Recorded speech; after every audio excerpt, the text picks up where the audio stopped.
जैसा कि last episode में हमने देखा कि जी जूनियर के पास जियान के पिता के बारे में कोई न्यूज नहीं है, लेकिन जियान को अपनी क्लैन के एंसेस्टर्स के बारे में कुछ खास पता चल गया था कि वो कुछ काफी बड़ा छुपा रहे हैं। लेकिन अभी के लिए उसका मेन फोकस ज्यादा से ज्यादा स्ट्रेंथ इकट्ठा करना था, इसलिए वो कल्टीवेट करने के लिए फिर से टार के अंदर चला जाता है और काफी दिनों तक कल्टीवेट करने के बाद वो लेवल 8 पर पहुंच जाता है। लेवल 8 पर पहुंचने से उसके ऑरा में एक ब्लास्ट आया था, जिस वजह से क्वीन मेड्यूसा जाग जाती है और जियान उसे हाथ से सहलाता है और ये थोड़ी कमजोर लग रही थी। लेकिन जियान समझ जाता है कि असली क्वीन मेड्यूसा इसको अब सप्रेस कर रही है, जिस वजह से ये सांप अब धीरे धीरे कमजोर हो गया और क्वीन मेड्यूसा इवॉल्व होगी। अब 1 साल के अंदर ही क्वीन मेड्यूसा बॉडी प्राप्त कर लेगी। इस साना को हम अब से स्वेलिंग पाथन कहेंगे। जब समय आएगा और क्वीन मेड्यूसा को अपना शरीर मिलेगा, तब तो वो एटलीस्ट डोजोंग लेवल पर होगी और मुझे डर है कि सबसे पहला शिकार उसका मैं ही होऊंगा, क्योंकि उसने मुझे 1 साल की मोहलत दी थी, जिसमें अगर जियान ने उसे मेल्टिंग पिल बनाकर नहीं दी तो वो जियान को मार देगी। जियान टेंशन में आ रहा था, लेकिन टीचर उसे समझाती है कि वो तुम्हें नहीं मारेगी क्योंकि उसे मेल्टिंग पिल चाहिए जो सिर्फ तुम ही बना सकते हो। जियान अब टेंशन फ्री हो जाता है और यहाँ आए उसे काफी टाइम हो गया था, इसलिए वो जाने लगता है। वहीं हम जी जूनियर को पार्क में बैठे हुए देखते हैं, जहाँ वो नए मेंबर्स के रिकॉर्ड देख रही है, क्योंकि जब से जियान ने 4 स्टार दौलिंग को हराया है, तब से काफी सारे स्टूडेंट्स पैन मैंग में जुड़ने लगे हैं।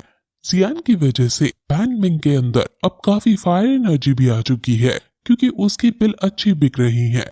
वहीं दूसरी तरफ लिन यान, जो बहुत अच्छे से गेट की रखवाली कर रहा है, और जी जूनियर सोचती है कि लिन यान काफी शक्तिशाली है, लेकिन अभी तक उसने कोई भी पार्टी ज्वाइन नहीं की है, शायद उसका कोई दोस्त नहीं है। वहीं दूसरी तरफ हम व्हाइट शाह के मेंबर्स को पैन मैंग के मेंबर्स को पिल बेचने से रोकने लगते हैं और उनके सामान को दुकान को तोड़ने लगते हैं। पाइशन कहता है कि तुमने यहाँ फेक मेडिसिन बेचने की हिम्मत कैसे की? मेरे भाइयों ने तुम्हारी मेडिसिन को खाया, लेकिन कोई असर नहीं हुआ और तुम्हें अब इसकी एक्सप्लेनेशन देनी ही होगी। वहीं हम तुम्हारी दुकान को यहाँ से उखाड़ फेंकेंगे। पैन मैंग के जूनियर लीडर कहता है कि तुम फिर से हमें तंग करने आ गए हो। बायशान को गुस्सा आ जाता है और वो उन पर हमला कर देता है और जूनियर लीडर भी उन पर हमला कर देता है और उनके बीच अब लड़ाई होने लगती है। बायशान सिंगल हैंडेडली ही उन्हें संभाल रहा है और उन्हें मार रहा है। जियान अब इतने में पैन मैंग पहुंच जाता है और जी जूनियर उसे एक नए लड़के से मिलवाती है। वो बताता है कि मैं आपसे काफी समय से मिलने की कोशिश कर रहा था और आज आप आ ही गए। जियान उसे बहुत अच्छा कहकर आगे बढ़ जाता है और वो खुश है कि अब काफी स्ट्रॉन्ग फाइटर पैन मैंग में जुड़ने लगे हैं। जियान जी जूनियर के पास जाता है और पैन मैंग की मैनेजमेंट को देखकर उसकी तारीफ करता है और फिर वहाँ आदमी आता है जो एक्साइट होकर बताता है कि मैंने सारे आइस एक्सेलियस यूज कर लिए हैं और मैरो वॉशिंग कोल्ड लिक्विड भी पी लिया है और अब तुम मुझे दवाई दो। जियान कहता है कि इतनी भी क्या जल्दी है, तुम अगर 1 या 2 दिन के लिए डिटॉक्सिफाई नहीं हुए तो तुम मर नहीं जाओगे। लेकिन फिर भी मजाक करते हुए वो उसे 2 बोतल दे देता है और कहता है कि ये मैंने टार से लौटते वक्त बनाई थी और इसका यूज करके तुम्हारे अंदर का फायर पॉइजन पूरी तरह से निकल जाएगा।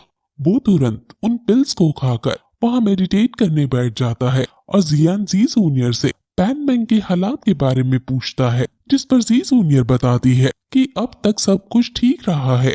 शुरुआत में व्हाइट शाह के मेंबर्स ने दिक्कत करने की कोशिश की थी, लेकिन की ट्रेनिंग टार में तुम्हारा काफी नाम है, इसलिए वो भी डर के मारे पीछे हट गए थे। इनकी बातें वो आदमी भी सुन रहा था और वो बताता है कि रेनर जिसने तुम्हें हराया वो तो चलो कुछ नहीं था, लेकिन ल्यूफी का एक भाई भी है जो टॉप 10 वॉरियर्स के अंदर आता है। उसका नाम टायरेंट गुन लिन किंग है और मुझे डर है कि वो शायद तुम्हारे ब्लू फायर लोटस से भी ना हारे, लेकिन उससे भी डरने की कोई बात नहीं, क्योंकि वो अभी कहीं और अकेले में दिन रात एक करके प्रैक्टिस में बिजी है और शायद तुम्हारा मुकाबला उससे इन टूर्नामेंट में ही होगा। यहाँ हर 5 साल में इन टूर्नामेंट कंपटीशन होते हैं और इस कंपटीशन में सिर्फ टॉप के प्लेयर्स ही पार्टिसिपेट करते हैं। अगर तुम टॉप 10 में शामिल हो गए तो तुम एल्डर कैंडिडेट बन जाओगे और तुम्हें स्काई ग्रिफ की ट्रेनिंग टार की 8th फ्लोर पर भी जाने दिया जाएगा और वहाँ हीट फायर सोर्स है। जियान समझ आता है कि वो असल में फॉलिंग हार्ट फ्लेम की बॉडी है।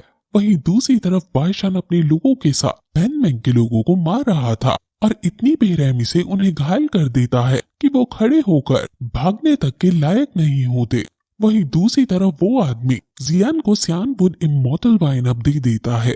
जियान हैरान है और पूछता है कि क्या तुम्हें डर नहीं कि ये मिल जाने के बाद मैं तुम्हारा इलाज रोक दूंगा, जिस पर वो कहता है कि तुम ऐसा नहीं करोगे, लेकिन अगर ऐसा कर भी दिया तो मुझे तुम पर कोई गुस्सा या रिग्रेट नहीं होगा क्योंकि तुमने इतना मेरे लिए कर दिया है। यही मेरे लिए बहुत बड़ी बात है। लिन यान कहता है कि अगर आपको मेरी कभी भी जरूरत पड़े तो आप मुझे बुला लेना, और फिर वहाँ से विदा लेकर वो चला जाता है। लेकिन तभी एक मेंबर घायल होकर लड़खड़ाता हुआ जियान के पास आता है और उसे मार्केट का पूरा हाल बता देता है। जियान को काफी गुस्सा आता है और वो तुरंत मार्केट की तरफ जाता है। व्हाइट शाह का मेंबर लीडर को बताता है कि जियान पैन मैंग के कई सारे लोगों को लेकर यहाँ हमें मारने के लिए आ रहा है, लेकिन लीडर कहता है कि आज वो भी बचने वाला नहीं है। पैन मैंग का जूनियर लीडर कहता है कि अगर जियान यहाँ आ गया तो सबसे पहले वो तुम्हारी ही टिकट काटेगा। अब तभी वहाँ जियान की तलवार आती है जो कई सारे व्हाइट शाह के मेंबर्स को मारते हुए वहीं रुक जाती है और जियान के पास अपने आप जाती है। लीडर जियान से कहता है कि तुम बहुत सारे लोगों को अपने साथ लाए हो, हम ही तुम्हारे गेट पर तुम्हें और तुम्हारे साथियों को मारने आ जाते, तुमने क्यों कष्ट किया। जियान कहता है कि पैन मैंग ने कभी तुम्हें तंग नहीं किया और तुमने हमें 6 महीने तक तंग ना करने का कहा था, तो अब ये सब क्या है। जिस पर वो कहता है कि हमने कैजुअली तंग ना करने का कहा था, लेकिन अब तुम फेक मेडिसिन बेचकर यहाँ गंदगी मचा रही हो और किसी ने हमें इस गंदगी को साफ करने को कहा है, सो हम तो सिर्फ अपना कर्तव्य निभा रहे हैं। जियान पूछता है कि आखिर किसने तुम्हें हमें तंग करने को कहा है, जिस पर वो कहता है कि अब इससे फर्क नहीं पड़ता, तुम बस अपनी अपनी मौत के लिए तैयार हो जाओ। दोनों एक दूसरे के सामने अपनी हथियार को ले आते हैं और बाकी सभी भी एक दूसरे के सामने लड़ने को तैयार हो जाते हैं। अब उनमें युद्ध होने ही वाला था कि तभी लिन वहां आ जाता है जो अपनी तलवार से उन दोनों को ही रोक देता है और फिर व्हाइट शाह के लीडर से लड़कर उसे पीछे धकेल देता है। इस लीडर का नाम शेंग है। शेंग कहता है कि ये पेन मैंग और बिग गैंग का प्राइवेट मैटर है, तुम बीच में क्यों आ रहे हो। लिन यांग कहता है कि जियान मेरा फ्रेंड है और जिसने भी उसको हाथ लगाया समझ लो मेरी कुल्हाड़ी को हाथ लगा दिया। अगर हिम्मत है तो अब आगे बढ़ो और करके दिखाओ परेशान किसी को। अब ऑब्वियसली शेंग में इससे लड़ने की ताकत नहीं थी, इसलिए वो दांत पीसने लगता है। लेकिन तभी वहाँ वो ग्रुप आ जाता है जिसने व्हाइट शाह को मार्केट में पेन मैंग को दबा करने को भेजा था। ये हैन जियान है। वो कहता है कि तुम यहाँ फेक मेडिसिन बेच रहे हो, तुम जरूर पैन मैंग के लीडर होगे, और क्या तुमने ही ये 3 एक्सेलियस बनाई हैं जो मार्केट में तुम बेच रहे हो। मुझे नहीं पता कि तुम एक फार्मासिस्ट भी हो। जियान कहता है कि शायद वो तुम ही हो जिसने व्हाइट शाह को हायर किया है हम पर हमला करने को।